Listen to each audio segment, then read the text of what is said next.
that way you're not going to get the views. You're just going to get negative people. Because like if you think, oh, this video, we're not sure about it, shouldn't put it up. That's my advice, anyways. No, exactly. I don't. Yeah. All right. So, also, I also am curious about the fact that video game journalism. I mentioned this to you, I think, in one of our live streams, but I didn't ask, unfortunately, because vocal's amazing, but unfortunately, because I had a limited character space for a question, and for obvious reasons, I couldn't exactly ask you the complete question I really wanted to ask. So, I think I'll just do it here, because why the hell not? Video game journalism, you talked about GamePro. IGN's the big thing now. GameSpot, Machinima. You see these vlogs and the internet, how much in your mind, I think it's been a huge jump from video game journalism just because of YouTube and the internet, and I think that yet because of that, people are starting to, like, when they go on, they still think they're going to do well, but because there's so many gaming channels now, particularly review channels, I'm talking specifically of video game review channels, and because back when you were growing up, Jason, you had GamePro and you read the reviews in a magazine, and certainly I do that with Game Informer. Do you think that it's created such a huge twist in video game journalism now because people are on blogs all the time reviewing stuff that gaming journalism magazines, like you mentioned GamePro's dead, like Game Informer, do you think that eventually it's just going to be all about expressing yourself on the internet to use video game journalism, or do you think that there'll still be magazines? No, I think magazines and actually anything printed on paper eventually will be gone. Yeah. Like an iPhone you could read on, an iPad obviously, or a tablet. I think like basically an iPad, there's no reason anymore whatsoever to print a book and use paper. There's no reason. Right. Other than the fact that to buy a tablet, it costs money. Right.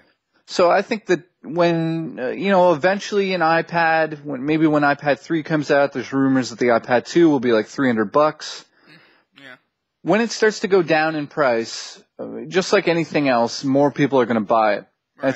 I think when, by the time iPad 5 is out in a couple of years or 3 or 4 years from now, I think that we'll see a lot less actual publications being published on paper and print and being able, like bookstores and stuff like that. Mm-hmm. I think that's where it's going, and I think that's because of the environment, not because of anything else. I think that there's, like, obviously holding a book and reading it is one thing, mm-hmm. but I think as humans, we need to step up and take responsibility for the fact that if we have the means to not have to tear down all these trees and print and recycle and all that stuff, if we don't even have to tear it down in the first place, we shouldn't. Right.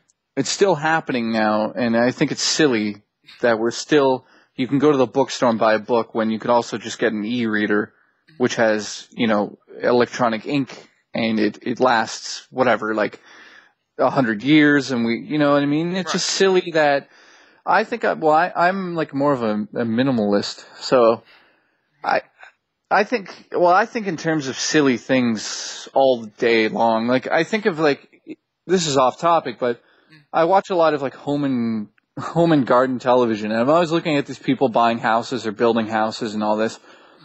And you think about like where you sleep and like in your bedroom and all the space that's wasted. Mm-hmm. If you really think about it, bedrooms, all they need to do is have a space for your clothes and the bed. That's it. Right.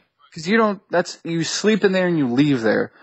And I was just like thinking about society in terms of like my girlfriend's condo, and her bedroom takes up 25% of her whole place. Wow. And now if you use the same theory on everything else in life, it comes down to like the need or the want. It's just, to me, I don't really care about material things. Mm-hmm. And I think that in terms of like publications and the internet and everything, Mm-hmm. I seriously think everything should just go onto an iPad or whatever tablet, and eventually an e-reader will be free. Right. Like you'll be able to go onto Amazon and get a free e-reader. Right. Like Amazon has stated that, and the reason for that is you can pay nothing for the e-reader, but you pay for the publications, which keeps them in business. Mm. So I think that's where it's going for sure. Definitely. All right. I guess we're gonna have to wrap this up. Before we go, Can you go into 3KB mode a little bit, just a little bit review-wise, just for like a few seconds? Just do it. This is I'm going to ask you to be critique and review right on the spot. Give me a score for my channel and express the positives and negatives. I really want to hear this. I've been wanting to do this. It sounds ridiculous, I know, but go all out if you want. I don't care. This is an awesome, epic way I felt to end the interview. So why not? If you want.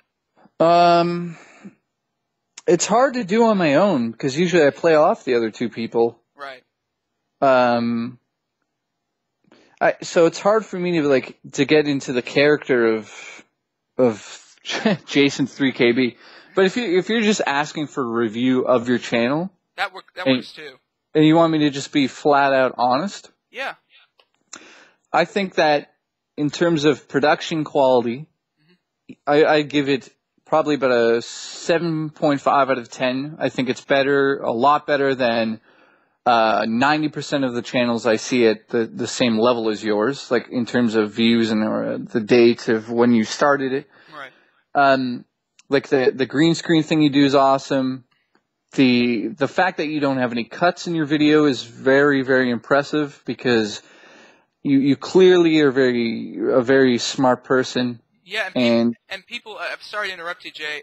People have been messaging me and they've been telling me you should edit your videos like 3 kilobytes because you mumble here and there or you make these.